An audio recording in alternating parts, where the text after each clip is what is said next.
요한복음 12장 24절로 26절 말씀입니다. 신약성경 168면입니다. 요한복음 12장 24절로 26절 말씀을 함께 읽습니다. 내가 진실로 진실로 너희에게 이르노니 한 알의 밀이 땅에 떨어져 죽지 아니하면 한 알 그대로 있고 죽으면 많은 열매를 맺느니라. 자기의 생명을 사랑하는 자는 잃어버릴 것이요 이 세상에서 자기의 생명을 미워하는 자는 영생하도록 보존하리라. 사람이 나를 섬기려면 나를 따르라. 나 있는 곳에 나를 섬기는 자도 거기 있으리니 사람이 나를 섬기면 내 아버지께서 그를 귀히 여기시리라. 아멘. 오늘도 그리스도 예수 안에서 행복하시기를 주의 이름으로 축복합니다. 우리들에게 널리 알려진 김익두 목사님의 일화들이 있죠. 한 번은 부흥회 인도하러 가기 위해 기차를 타셨답니다. 한 노인이 타더니 김익두 목사님 앞자리에 앉더랍니다. 그리고는 곰방대를 꺼내 담배를 피우기 시작하더니 김익두 목사님의 얼굴에 대고 연기를 후 뿜으면서 참 맛있다 하더라죠. 실수로 그랬거니 하고 얼굴을 피해 돌렸더니 일부러 따라오는 듯 연기를 또 얼굴에 내뿜더랍니다. 아니 이 할배가 미쳤나? 내가 누군지 몰라서 일어나 김익두 목사님이 예전 그 유명한 평양 깡패였다면 감히 상상도 못할 짓을 이 할아버지가 하고 계신 것이었습니다. 한 번만 더 해봐라 이 영감탱이라고 생각하는데 또 연기를 김익두 목사님 얼굴에 뿌리더랍니다. 아니 이 영감이 미쳤어 하고 벌떡 일어나 패대기를 쳤습니다. 그런데 널브러진 할아버지가 아이고 김익두가 사람 잡네, 허참 깡패 김익두가 변해서 새 사람이 되었다고 하더니만 다 거짓말이구먼, 목사가 되었다니만 다 가짜였구먼, 아이고 허리야 아이고 허리야. 그때 김익두 목사님은 이런 생각을 했다고 합니다. 아이고 주님 아직 멀었군요. 저는 아직도 멀었어요. 여전히 제 마음속엔 깡패 기질이 남아있군요. 주님 용서하십시오. 이 일이 있은 다음 김익두 목사님은 조심하고 또 조심하며 예전에 그 못된 성질이 살아나지 않도록 그렇게 애쓰며 살았다고 합니다.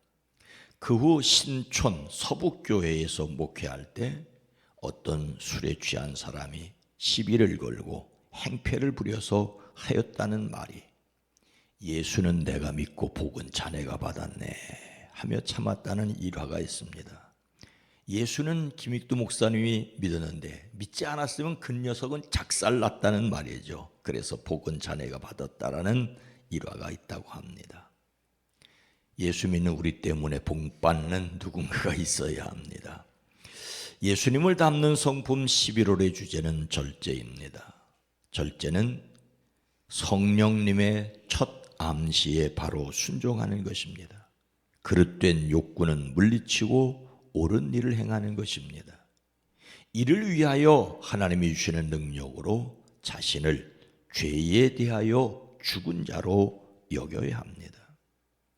예수님께서 진실로 진실로라는 말을 표현으로 써서 하신 말씀 가운데 한 알의 밀이 땅에 떨어져 많은 열매 맺는 방법을 무엇이라고 하십니까? 24절 말씀입니다. 내가 진실로 진실로 너희에게 이르노니 한 알의 밀이 땅에 떨어져 죽지 아니하면 한 알 그대로 있고 죽으면 많은 열매를 맺느니라. 6월절 엿새 전 예수님께서 베단이라는 동네에 가셨지요. 그것은 예수님께서 죽은 사람 가운데서 살리신 나사로가 사는 마을입니다.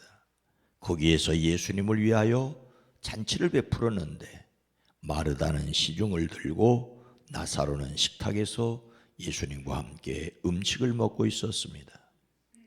그때 마리아가 향유를 예수님의 발에 붓고 자기 머리털로 그 발을 닦았습니다. 이것은 예수님 장례를 위한 상징적 사건이었습니다. 다음 날 예수님께서 예루살렘으로 들어가시자 사람들은 종려나무 가지를 꺾어 들고 그분을 맞으며 나가 호산나 주님의 이름으로 오시는 이에게 복이 있기를, 이스라엘 왕에게 복이 있기를 하고 외쳤습니다. 예수님께서 곧 왕위에 오르시는 분위기였습니다. 예루살렘 당국자들은 잔뜩 긴장하고 예수님을 지켜보았습니다. 그때 예수님께서 자신에게 다가오는 죽음을 제자들에게 밀알의 비유로 말씀하십니다. 밀알뿐만 아니라 그 어떤 씨앗이든 땅에 떨어져 싹이 트면 씨앗은 싹의 영양분이 되어 사라지지요. 싹이 트지 않고 그냥 있으면 하늘 그대로입니다. 예수님은 이것을 비유로 자신이 죽음으로써 많은 사람 살릴 것을 말씀하십니다. 예루살렘으로 올라가시는 그 일에 누가 더 높으냐고 서로 다투는 제자들에게 말씀하십니다. 너희 중에 누구든지 으뜸이 되고자 하는 자는 너희의 종이 되어야 하리라. 그리고 이어서 하신 말씀이 인자가 온 것은 섬김을 받으려 함이 아니라 도리어 섬기려 하고 자기 목숨을 많은 사람의 대속물로 주려 함이니라고 하십니다.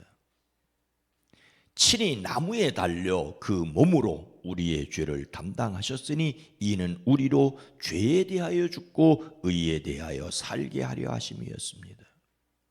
우리는 예수님께서 십자가에서 돌아가신 은혜로 생명의 열매가 되었습니다. 그 은혜에 굳게 서시고 담대하시기를 축복합니다. 많은 열매 맺기 위하여 죽어야 한다고 말씀하셨는데 죽는다는 것은 어떻게 하는 것이라고 생각을 할 수 있겠습니까? 먼저 25절입니다. 자기의 생명을 사랑하는 자는 잃어버릴 것이요 이 세상에서 자기의 생명을 미워하는 자는 영생하도록 보존하리라. 우리가 죽어야 한다는 것이 무엇이겠습니까? 하나님이 부르시지도 않았는데 스스로 목숨을 버리는 것이 결코 아니지요. 죽어야 한다는 것이 어떻게 하는 것인지 계속해서 이렇게 말씀하십니다. 자기의 목숨을 사랑하는 사람을 잃을 것이요 이 세상에서 자기의 목숨을 미워하는 사람은 영생에 이르도록 그 목숨을 보존할 것이다. 우리가 죽는다는 것은 자기 목숨을 사랑하는 것이 아니라 미워하는 것이라고 말씀하십니다. 미워한다는 말은 증오하다라는 말에서 유래에 몹시 싫어하는 것입니다. 절대적으로 혐오하고 경멸하는 것이지요. 그렇다고 자존감이 지나치게 낮아 자기를 경멸하고 자기를 원망하며 살아야 한다는 것은 결코 아닙니다. 자신이 죽었다는 것을 인정하는 것은 영적으로 자신에게 어떤 희망도 없다는 것입니다. 즉 자신의 옛사람을 미워하는 것입니다.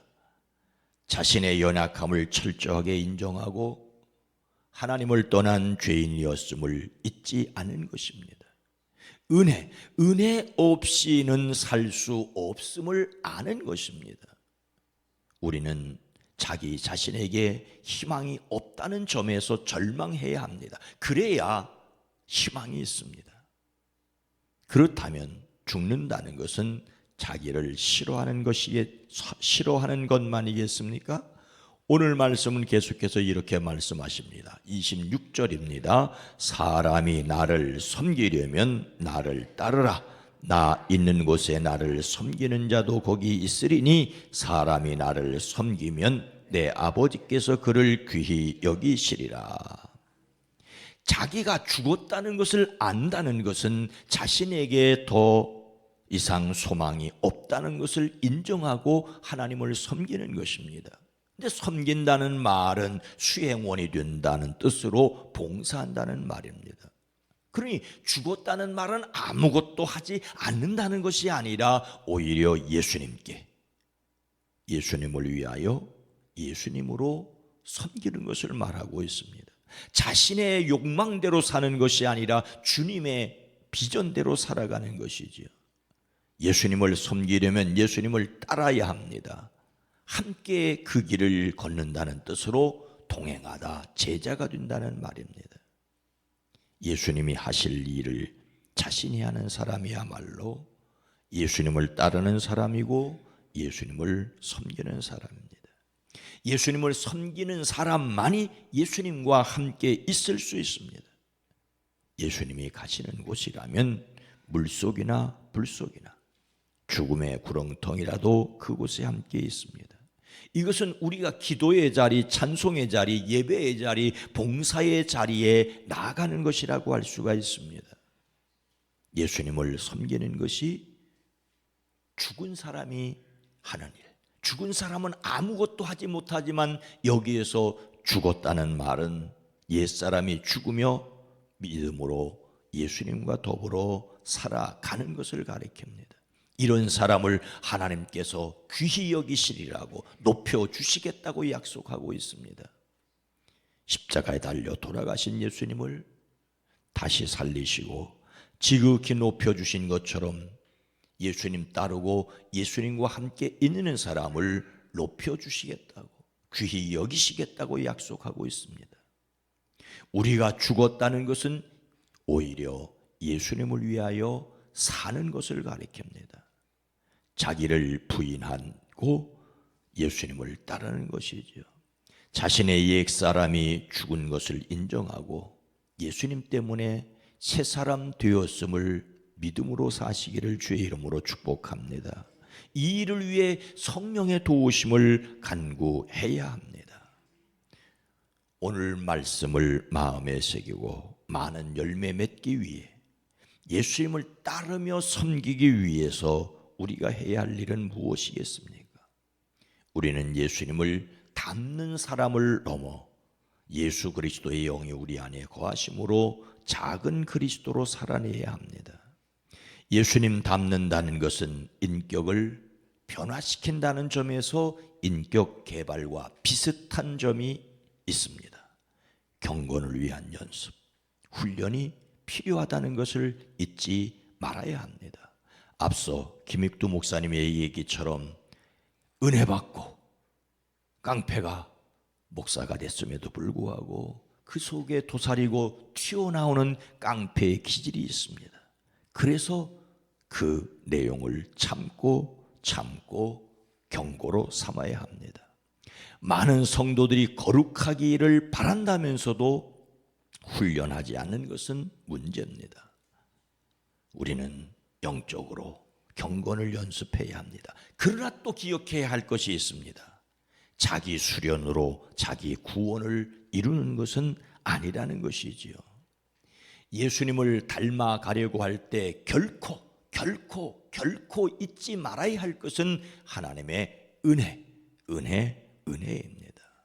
우리는 하나님의 은혜를 믿는 사람으로서, 하나님의 은혜를 받은 사람으로서 하나님의 은혜를 힘입어 예수님의 성품을 닮아가야 합니다. 우리가 구원의 은혜를 받았다는 것을 믿기에 때를 따라 돕는 은혜를 구해야 합니다. 그래서 하나님의 사랑하심을 믿고 하나님이 이루실 것을 소망하며 살아가야 합니다. 요즘 세상은 아이들 기죽이면 안 된다고 기를 키우니 기고만장하게 되었습니다. 그런데 오히려 예수님 안에서는 나는 죽었습니다라고 할 때 주님이 내 안에서 친히 일하시는 것을 경험할 수 있습니다.